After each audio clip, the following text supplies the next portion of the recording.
Zone परिमंडळ क्रमांक 5 मधील खापरखेडा पोलीस स्टेशन येथे 15 तारखेला सायंकाळी 5:30 वाजेनंतर एक 11 वर्षाचा मुलगा मिसिंग झाला होता। त्यामध्ये त्याच्या पालकांनी काही वेळासाठी तिथे खापरखेड्यामध्ये शोध घेतला। मिळून न आल्यानंतर त्यांनी पोलीस स्टेशनमध्ये येऊन रितसर तक्रार दिली होती।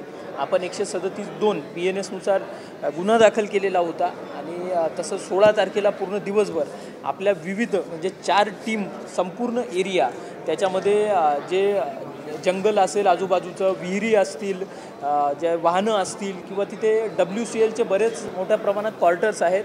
बरेच क्वार्टर्स असे आहेत की जे कंडेम परिस्थितीत आहेत, तिथे कुणीही राहत नाही। ते सर्व चेक करण्याची आपली कारवाई चालू होती।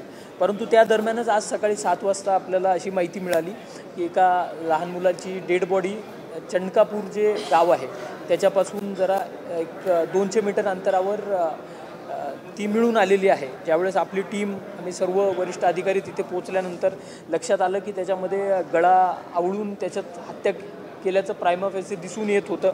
त्यानंतर आपण सर्व अँगलने तपास करायला सुरुवात केली तर त्यामध्ये असं एक लक्षात आलं की हा जो मुलगा होता त्याचे आईवडील आणि हा मुलगा हे WCLच्या क्वार्टर्समध्येच राहत होते। त्यांच्या शेजारी राहणारा एक राहुल पाल नावाचा मुलगा होता की ज्यांचे खूप चांगले संबंध होते एकमेकांसोबत।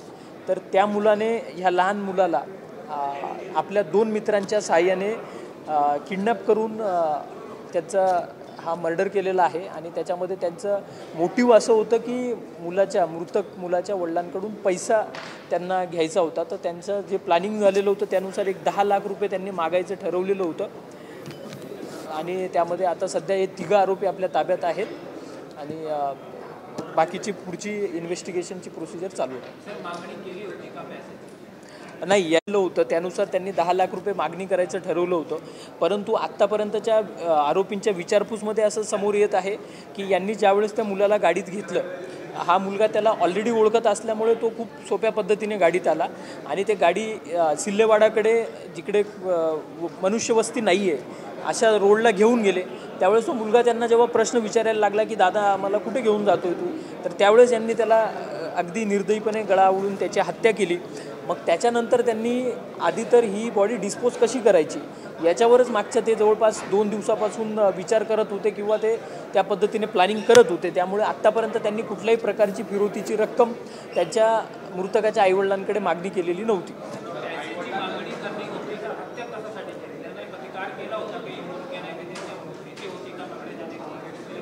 अगदी बरोबर।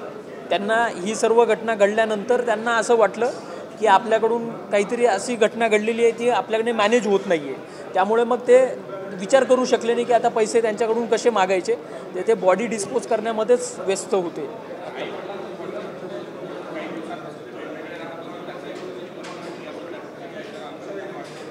नाही, आता प्राथमिक चौकशीमध्ये आम्हाला असं निष्पन्न झालेलं आहे की आई वडील जे होते त्यांच्या नेहमी छोट्या मोठ्या भांडणं होत असायच्या आणि बऱ्याचदा ती आई तिच्या माहेरी जाऊन राहत होती। त्याच्यातलाच हा प्रकार होता। मागच्या जवळपास एक 15-20 दिवसापासून ती माहेरी जाऊन राहत होत्या, त्याच्यामुळे या सगळ्या गोष्टी झाल्या असं म्हणणं योग्य राहणार नाही। तर यामध्ये एक महत्त्वाचा मुद्दा हाच होता की मुलाच्या वडिलांकडनं पैसे कसे मिळवता येईल, कारण हे जे 3 जण मुलं आहेत हे कुठल्याही प्रकारचं काम करत नाही।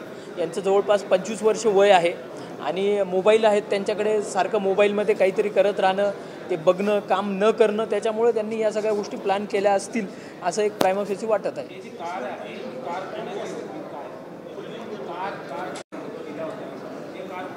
कार जी आहे ते अरुण भारती नावाचा एक आरोपी आहे।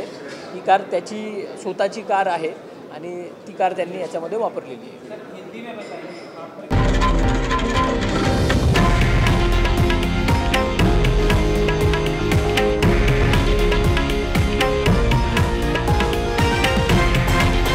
हे आहे देशातील नंबर 1 न्यूज नेटवर्क आणि आपण पाहत आहात TV9 मराठी, एकमेव।